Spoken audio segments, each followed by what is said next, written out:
Noah's Ark.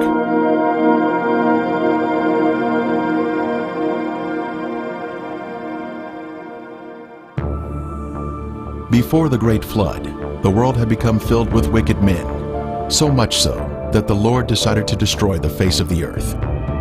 And God said to Noah, "The end of all flesh has come before me, for the earth is filled with violence through them, and behold, I will destroy them with the earth." The Lord chose Noah, a man of God, to build an ark in which the righteous would be saved along with some of the animals. Noah preached of conversion and repentance for 120 years, but only 8 people gave their hearts to the Lord and entered the ark. The rain came, and the people sought the safety of higher ground or the ark itself. But the angel of the Lord had closed the door of the ark, and it could not be opened. Probation had closed. It was too late. Death and destruction covered the earth. The thoughts of man were evil continually. God extended an invitation, but it was not accepted. This was a judgment of man. All the fountains of the great deep were broken up, and the windows of heaven were opened, and the rain was on the earth 40 days and 40 nights. So he destroyed all living things which were on the face of the ground.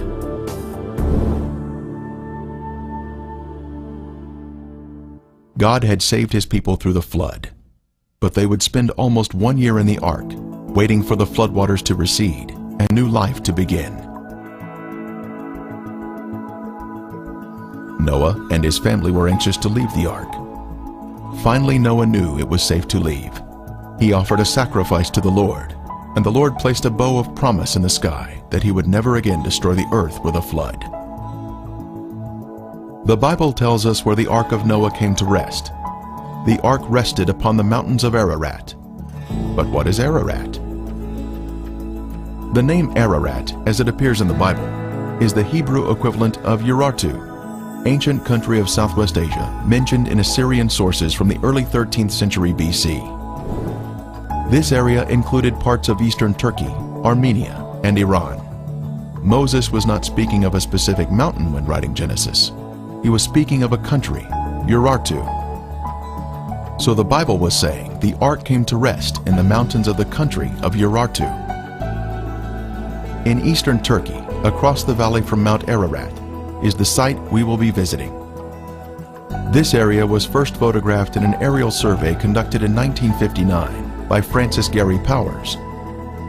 Later, Turkish Lieutenant Duripanar spotted the boat-shaped object in these photographs. So in 1960, a group from the United States journeyed to the site, but they prematurely concluded it was just a natural formation. That same year, Life magazine featured photos of the site. Is there a historical record from ancient civilizations of Noah's Ark existing? Berosus the Chaldean wrote, "It is said there is still some part of the ship in Armenia, at the mountain of the Chaldeans, and some people carry off pieces of the bitumen, which they take away and use chiefly as amulets for the averting of mischiefs."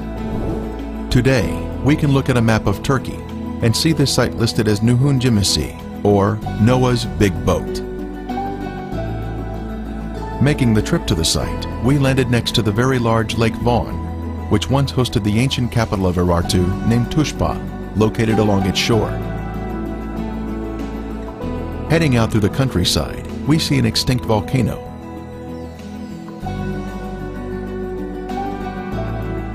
Crossing a mountain, we soon see our first glimpse of the famous Mount Ararat in the distance. In the shadows of Ararat is the city of Dobayazit that we pass through, heading toward the Noah's Ark site. Mount Ararat is a beautiful mountain, complete with a rich history of mountain climbers searching for the Ark, but without success. Across the valley, we stop and see the government-erected road sign, Nuhun Gemisi, 5 kilometers up the mountain. On Ron Wyatt's first trip to the region in 1977, he didn't know where to begin searching, and he only had 3 days in the area. So he and his teenage sons prayed that their taxi would stall in areas where they needed to search. That day, God stalled their taxi in 3 different locations, and here is our first taxi stop. High on the mountain is the resting place of Noah's ship. The name of this mountain is translated as Doomsday Mountain, named so for the deadly event of the flood. As we drive up the mountain, we can see Lesser Ararat and Greater Ararat across the valley. Both are post-flood volcanic mountains that were not even here during the flood, and they would be the last place one should search for the Ark. We've finally made it to the Ark. Looking at it from the stern, or rear, one can see the boat-shaped outline of the Ark. It has a rounded stern and a pointed bow or front. The symmetrical shape indicates that it is a man-made structure. Ron Wyatt made 24 trips out here to conduct tests and do research at this boat-shaped formation. Photos taken at different times of the year have brought out different features of the boat. There was so much convincing evidence uncovered at the site that the Turkish government declared this area to be Noah's Ark National Park, and yet today the world is unaware of this amazing discovery.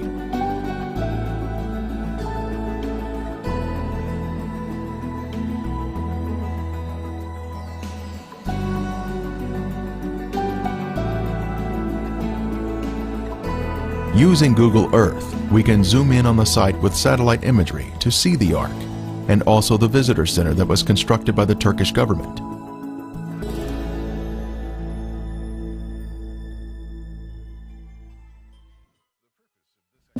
It was on June 21st, 1987, that a ceremony was held on the mountain to commemorate the site as Noah's Ark National Park.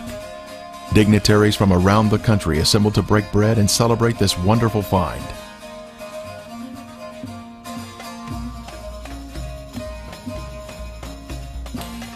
The governor, military officers, and other key officials were participating in a celebration of discovery. Ron Wyatt was a special guest because of the extensive work that he had accomplished at the site. The visitor center would welcome guests from around the world to gaze upon the Ark. As concrete was placed in the foundation by the governor and by Ron Wyatt, excitement was in the air. This was a monument to the mortal remains of Noah's Ark.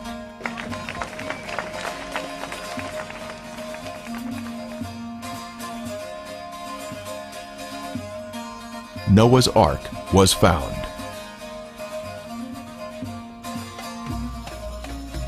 The next day, an article appeared in Turkey's largest newspaper announcing Noah's Big Boat, open for tourism.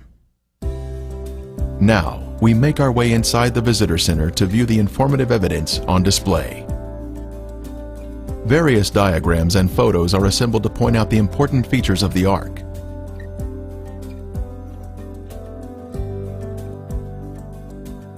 Specimens from the Ark are also on display, including petrified wood and sea fossils from the area, which indicate this mountain is water-laid rock.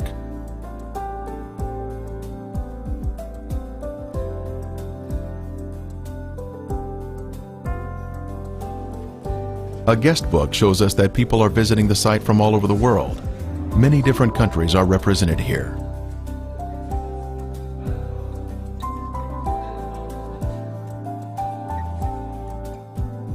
Hassan Ozer has worked in the visitor center since it opened. He has lived his entire life in a village here on the mountain, just above the Ark, and has a great deal of history associated with the Ark. His photo appeared in a Knoxville, Tennessee newspaper, so our team brought him a laminated copy for his own. Hassan now tells us some interesting history about the Ark formation. Tabii zaten biz gördük, biz de Rovayt'a söyledik. Bunun gemisi var ya, 1948 senesinde gece bir kayma deprem oldu. Sabahleyin baktık ki her taraf gitmiş. Bunun gemisi bir ada gücüne kalmıştır. Her akşam üzerine bir elektrik lambası gibi ışık yanardı. Bilmece. In 48, there was an earthquake, and it was in the night time, and we just wake up in the morning and we see the earth was moved, and we saw the shape like an ark. De ki 1960 yıllarında Türk Hava Kuvvetleri'ne bağlı bir pilot tarafından bunu fotoğrafı çekiyor. Gidiyor Ankara'ya. 1960 yıllarında. 60 yıllarında öyle. Also, after that time, there was a light could see in the night time in the up on the village when we look down to the ark side, and people was believing that it's holy things, and when they come on to the next to the ark, this light is going off. You cannot find. Kendi şahsi olarak. Benim kendi şahsi olarak ben de hem inanıyorum hem de karar veriyorum. Çünkü neden? Her taraf gitti. Nuh'un gemisi o böyle ada gibi içinde kaldı. Her akşam üzerinde bir ışık yandı. Sarı, yeşil, kırmızı. Kimisi böyle bir ziyaret, kimisi bir türbe, kimisi bir hazinedir. Ama araştırma yapıldıktan sonra izin arada kayboldu gitti. Ben de inanıyorum.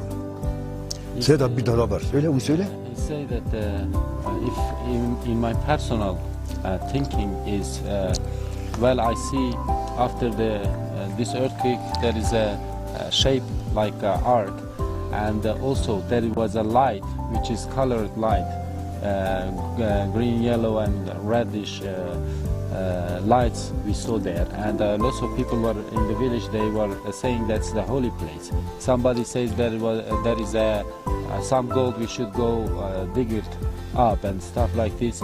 They say especially when you come next to it, it's going off. The light you cannot see anymore. But you see, after the government confirmed that that's the Noah's Ark, there is no light anymore, and that's make me think it is Noah's Ark.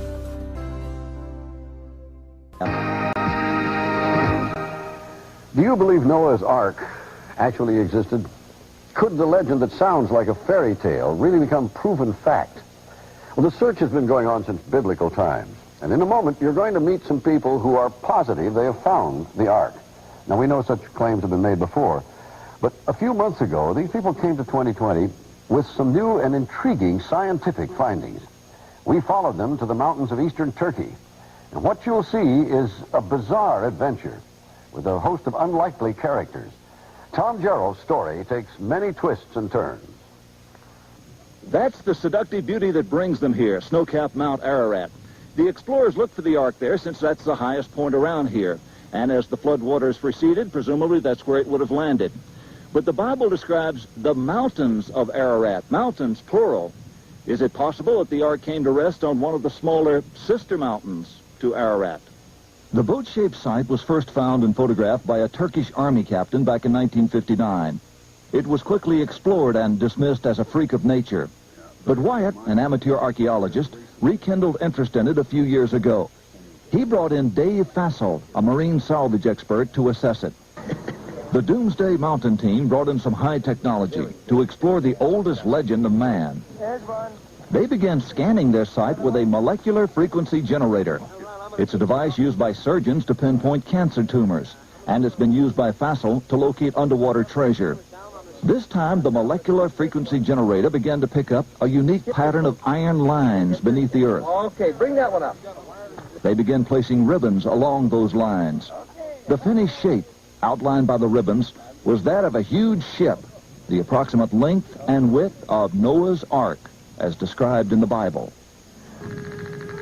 The fascinating field of ribbons soon attracted higher academic interest. That looks like iron. Okay. Dr. John Baumgartner, a physicist with Los Alamos Laboratories, sent samples back to the lab for analysis and confirmed that the metal they were tracing with the ribbons was indeed iron. With the width and the length known, the only remaining question was depth. By locating the depth of the hull, they could determine if the boat-shaped object had the cargo capacity described in the biblical ark. To resolve this final issue, Wyatt and Fassel brought geologist Tom Finner to Turkey with his company's heavy-duty subsurface radar equipment. Gear like this located the black box cockpit recorder on the floor of the frozen Potomac River after the Air Florida crash.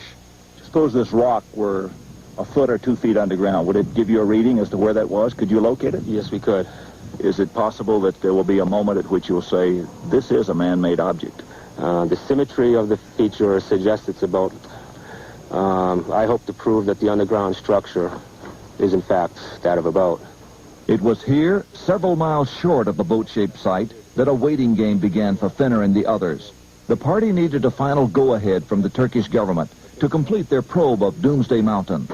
Anyway, we're going to hang in like smell on a skunk till there's nothing left to get this done. Hanging like the smell on a skunk. The Turkish government stopped the exploration. What now? Since we were there, Barbara, things have cooled down, and they've sent their own team of scientists in to take a look at this site. It's a very fascinating location. Ground-penetrating radar was used on the formation to see what is inside.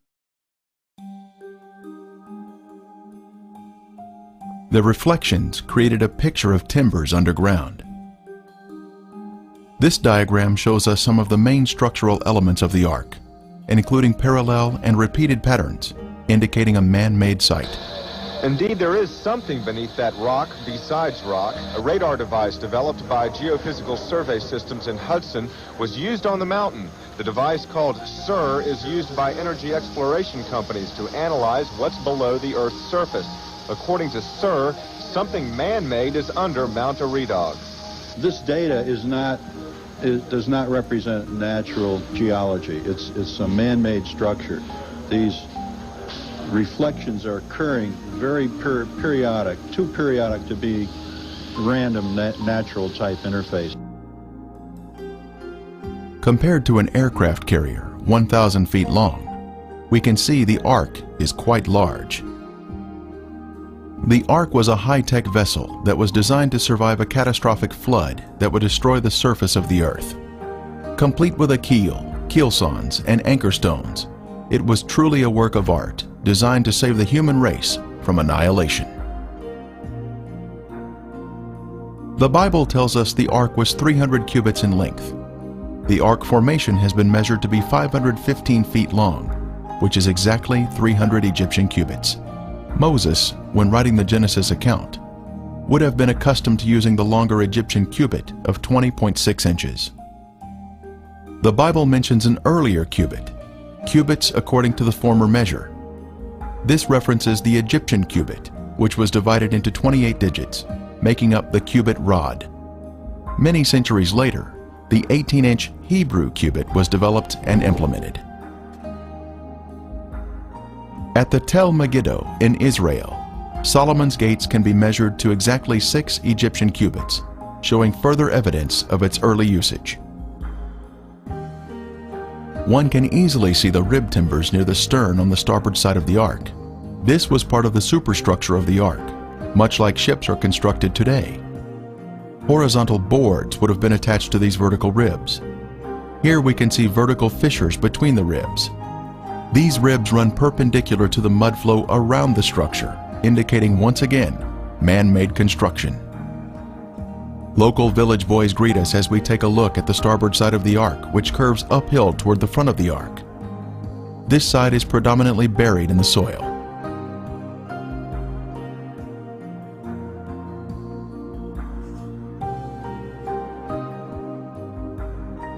The outside of the bow, or front, is just before us, and then we scan down the starboard side to see the top of the rib timbers.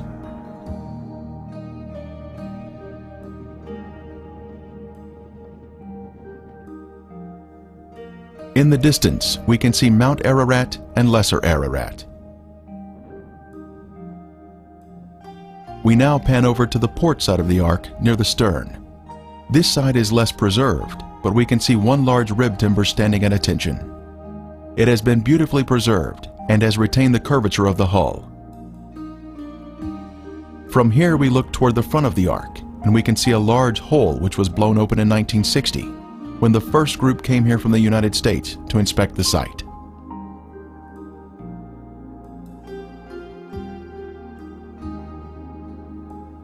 We are now standing on the middle deck of the Ark, and now pan over to the interior of the port side, where we can see 4 horizontal protrusions in a row. They are arranged in a regular pattern, indicating man-made construction. These would have been horizontal deck support timbers, extending toward the middle of the deck. At the stern, we can see the symmetrical shape of the boat, including the center mound, where the decks have collapsed one on top of another. Continuing to inspect the stern, we can see 5 objects in a row along the inside port area of the deck. These have been measured at regular intervals and appear to be vertical posts that would have supported the deck.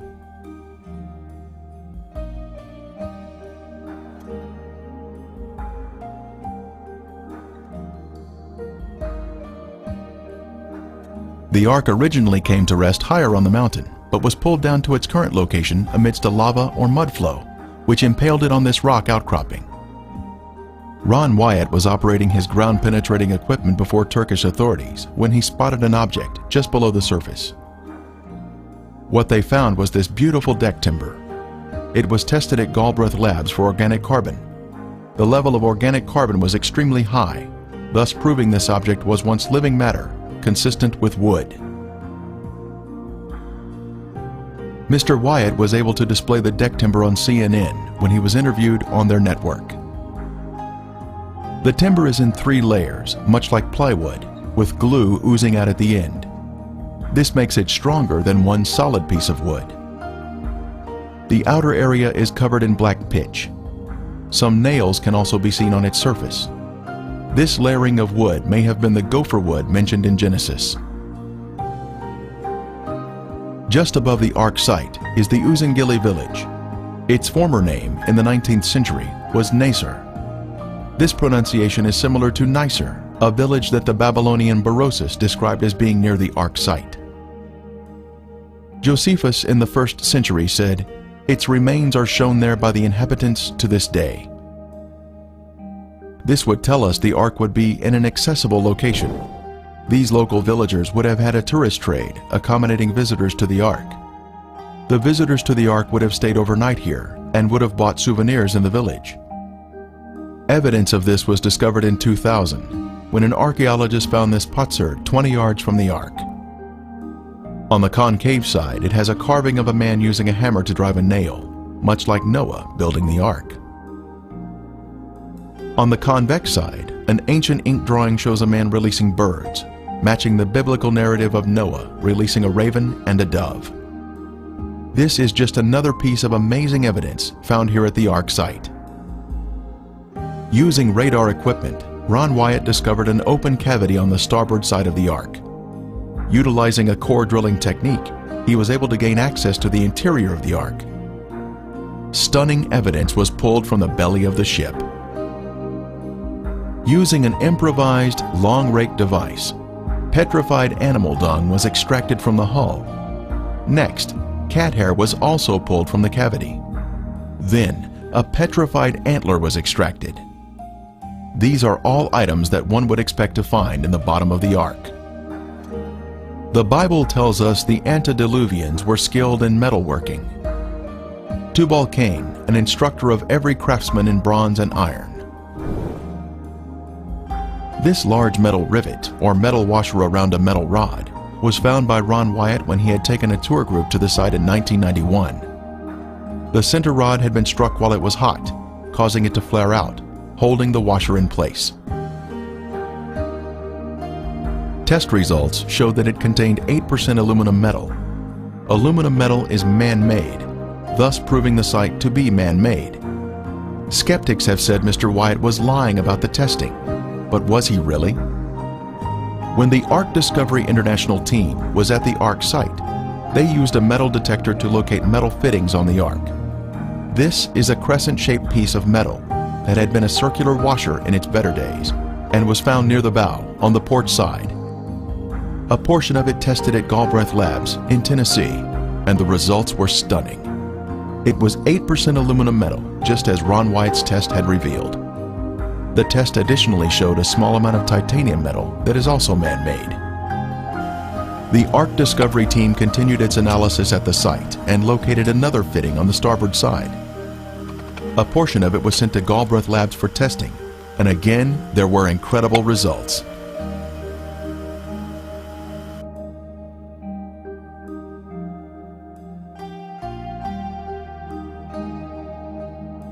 It contained 8% aluminum metal, 1.3% titanium metal, plus 3.8% magnesium metal, all indicative of the Ark formation being a man-made structure.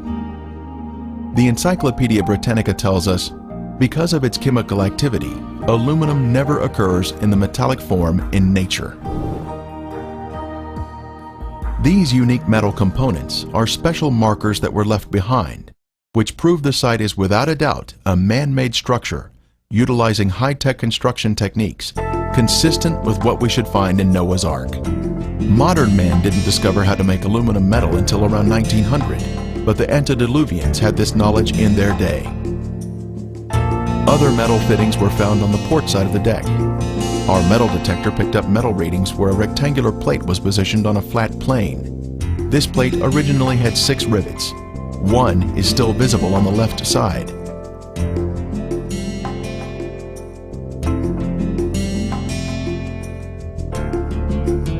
Other metal fittings can be seen around the Ark in various locations. The metal fittings have different colors from the surrounding material, making it easier to locate them at the site. On the outer portion of the Ark, at a higher level, we were able to see this object that appears to be a metal cap on top of a vertical post.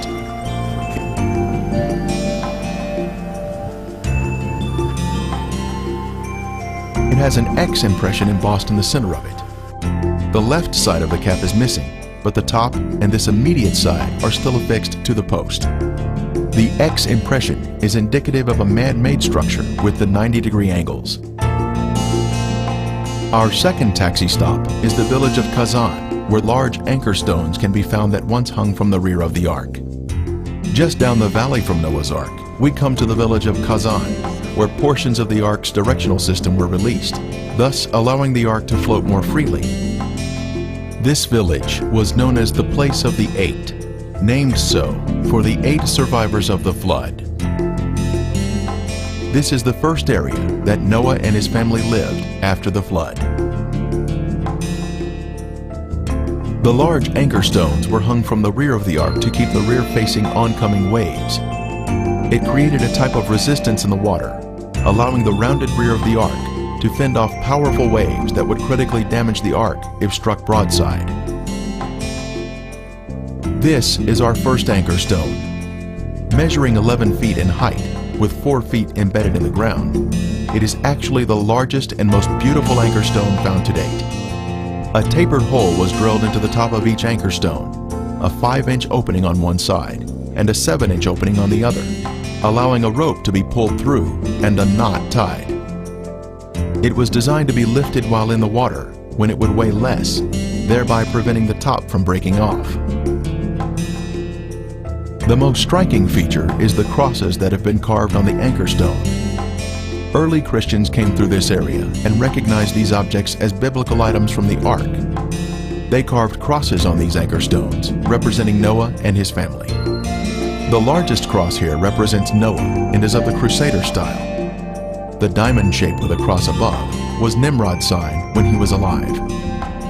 The diamond represents the Ark that he took credit for. Then the vertical line is the pathway to heaven, with the crossbar representing heaven. The Egyptians had an adaptation of this symbol called the Ankh. Smaller anchor stones or drogue stones can be found near the Mediterranean. This is one of the largest you will ever see outside the Noah's Ark area. The next anchor stone is partially buried in the ground with 5 crosses. The largest cross represents Noah. The next smallest, Mrs. Noah. Then the 3 smallest are the sons of Noah. At the bottom is a possible image of the Tower of Babel, which was built around 200 years after the flood by Nimrod and his rebellious followers. This particular stone has 7 crosses, with the 8th having been removed at some point in time.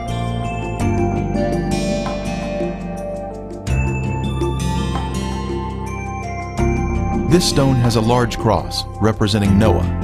The next smaller cross on the bottom left is Mrs. Noah. The next 3 smaller crosses represent the 3 sons. Then the 3 smallest represent the wives of the sons. This stone does not have any carvings on it, but it does have a hole drilled through the top. Other stones have been found buried, but they have no inscriptions. This stone had a hole drilled in the left side.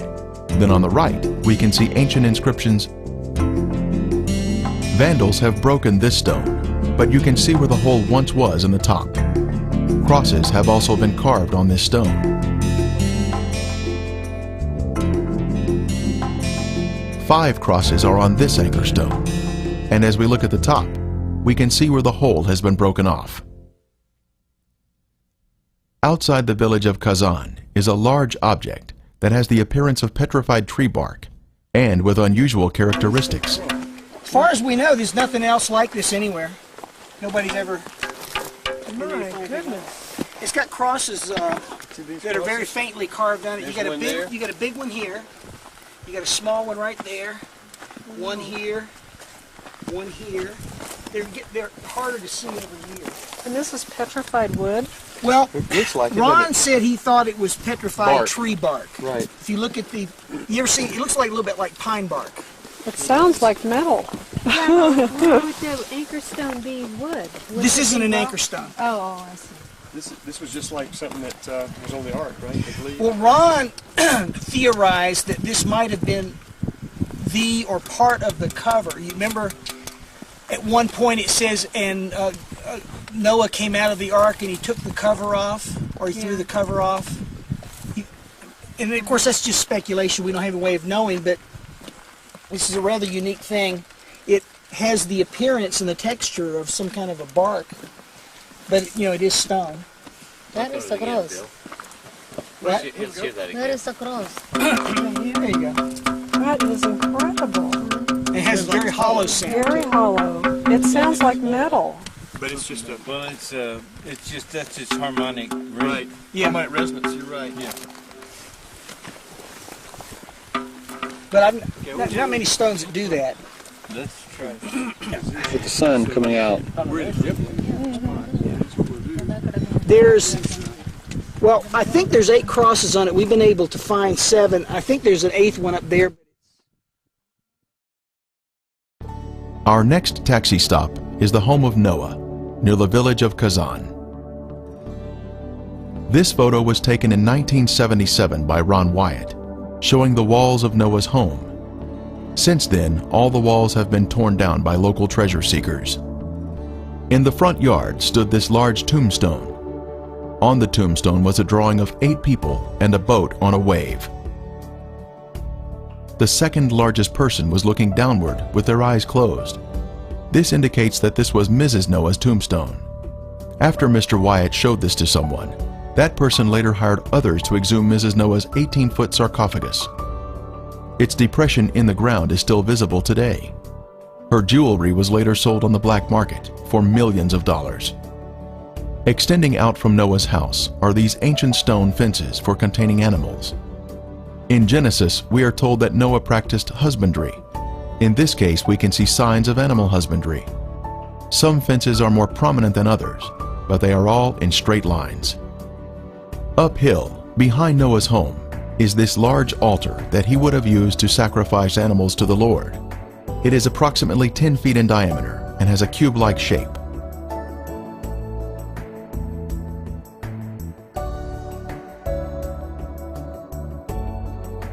In conclusion, we can say that the Darupanar, Noah's Ark formation, is full of evidence which confirms its authenticity, especially when we objectively consider all the information.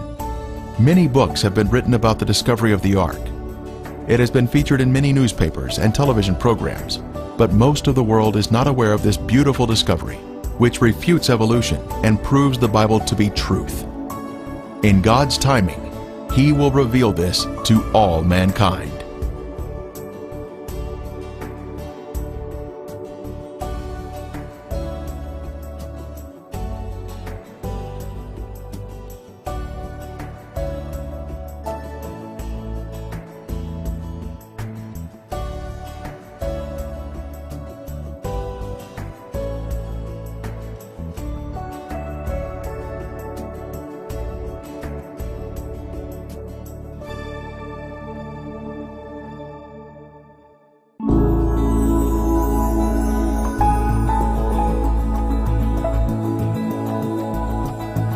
You may order a copy of this program through arkdiscovery.com. See arkdiscovery.com to become a direct seller of this DVD.